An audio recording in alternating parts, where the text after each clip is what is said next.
رسوله الكريم أما بعد فأعوذ بالله من الشيطان الرجيم بسم الله الرحمن الرحيم قال الله تبارك وتعالى والذين يكنزون الذهب والفضة ولا ينفقونها في سبيل الله فبشره بعذاب أليم. عزتمندو په دې موجوده صورت حل کې داسې یو کس نشته چې هغه د دې خبرې نه واقف نه چې په دې پوره ملک دا کم صورت حال روان دی. یو طرف ته چې دی کرونا وایرس بیماری ده، دویم طرف ته چې دی په پوره ملک لاک ډاون لګېدلی. د دې د وجې نه په پوره ملک اکثر غربت دی.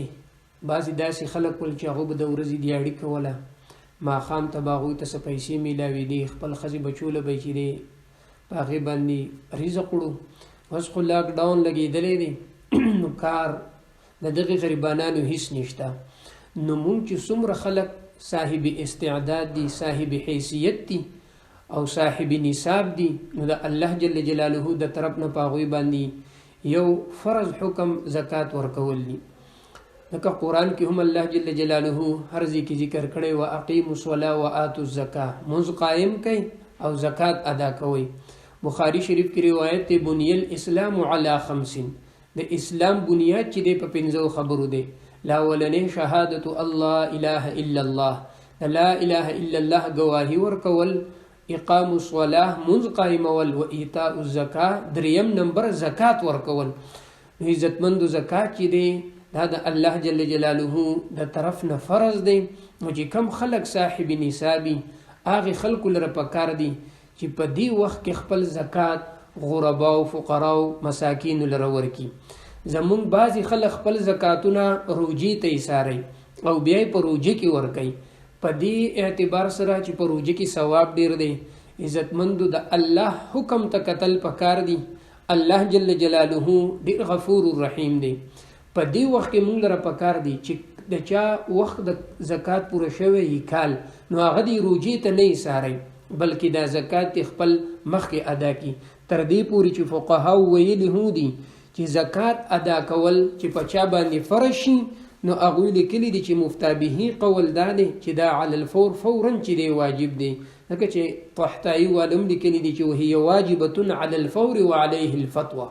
نو د دې د وجې نه چې کم خلک صاحب نصاب دي نو فورا دي چې خپل زکاتونه بهتر د چې غربا او فقراو لور کی، بجای د دې چې دوی رمضان نو مبارک میاشت ایساری د دین مخکې ورکی. دویمه خبره د چا که نصاب ور مالکان دي او د هغوی کال نه دی پوره شوی، وخت ورته پاتې دی، نو فقهاو دا مسله ذکر کړې ده چې زکات د خپل وخت پوره کېدو نه مخکې هم ورکولی شي. چاته 3 میاشتې پاتې دي، چاته 4 میاشتې پاتې دي، نو د هغې نه مخکې هم دی د خپل مال زکات ورکولی شي. نو که د دغې غرباو فقراو حال مونږ مد نظر کو، دا خپل زکاتونه چې دی د هغه خپل وخت نه مخکې ورکو، نو دا هم جایز ده. په دې ورکولو سره به یو خو زمونږ مالونه پاک شي، بل مال به چې دی سیوا شي، د غرباو فقراو به د هغو کور به الله پاک چې کوم ماشومانان دي هغو ته به رزق میلاو شي. نو د دې د وجې نه څومره خلکو ته چې زمونږ دا اواز رسي هغو لره پکار دا دی چې دې خبرې ته غور وکړي چې د دغې غرباو فقراو الله جل جلاله غم وکړي. نو ذریعه به دا کسان وګرځي، الله پاک به دوی مالونه چې دی سیوا کړي. او بهتر په زکات کې دا دی چې افضل خپل رشتہ دارانو له سړی ورکړي. ځکه په حدیث شریف کې دی پیغمبر صلی الله علیه وسلم ارشاد مبارک دی، روایت دی د ابو هريره رضی الله عنه نه چې یا امت محمد والذي بعثني بالحق، اے د محمد امته لما دی قسم می په هغه ذات چې زه په حق سره را لېږلی یم، الله پاک به ستاسو صدقه نه قبلی د یو سړي نه چې د هغه رشته دار وي او هغه محتاج وي د صله رحمۍ ته، او دی د خپل زکات د دې خپلو رشته دارانو نه علاوه په بل چا باندې خرج کړي. او بیا فرمایي والذي نفسي بيده لا ينظر الله الیه یوم القیامه، قسم می دی په هغه ذات چې د چا په قدرت او په قبضه کې زما ساده، الله پاک به ورځ په قیامت د هغه کس نه ته د رحمت په نظر باندې ونه ګوري چې کم سړي اقارب رشتہ داران محتاج او د خپل زکات خیر او خیرات هغوی له ورنکي. نو افضل د زکات مصارف چې د خپل اقارب رشتہ داران دي چې زکاتونه مو خپل اقارب رشتہ دارانو له ورکو. وس په اقارب رشتہ دارانو کې څوک دي؟ ورور دی، تره دی، د تره زامن دي، تاسې چې دی خویندې دي، خوريي دي، خورزي دي، دا څومره اقارب دي، دې ټولو له زکات ورکول دا افضل او بهتر دي. بل په زکات ورکولو کې چاته دا ویل ضروري نه دي چې دا د زکات پیسې دي. بعضې کسان داسې چې هغه غریبانان ډیري او ظاهري طور د هغو پوزیشن داسې سړي ته ښکاري چې دا مالداره دی، هغه د چا نه سوال هم نشي کولی، او که دا ورته وایي چې دا پیسې د زکات دي نو شرمیږي. د فقهاو لیکلي دي چې یو سړي ته تو زکات ورکې نو دا ضروري نه دی چې تو ورته ووایي چې دا د زکات پیسې دي. که تو ورته ووایي چې دا تا ته هدیه ده، دا تا ته تحفه ده، دا تا ته ستا د بچو د اختر دي، بس د دې کس چې دی زکات ادا شو.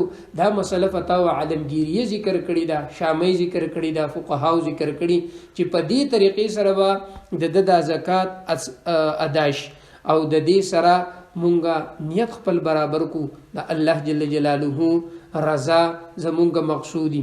او مصارف د زکات مونږ به چاله ورکو؟ هغه یو مسکین دی او یو فقیر دی. مسکین هغه کس ته ویلی شي چې د هغه سره بالکل چې دی سنی، او فقیر هغه کس ته ویلی شي چې صاحب نصاب نه خو سنسا ورسره لګي. اوس کم سړی صاحب نصاب دی؟ فقهاوی صاحب نصاب هغه سړی دی چې د هغه سره 52 تولې سپین زری او یا ورسره 1.5 تولې سره زری او یا د دې بقدر چې دی مالی، نو دا که صاحب نصاب دی په دا باندې چې دی زکات فرض دی، دی به دا ادا کوي. نو الله پاک دې موږ ټولو ته د عمل کولو توفیق را نصیب کی. وآخر دعوانا ان الحمد لله رب العالمین. दीन की बात फैलाना सदक़े जारिया है। सवाब की नीयत से वीडियो को शेयर जरूर कीजिए। जज़ाकल्लाह।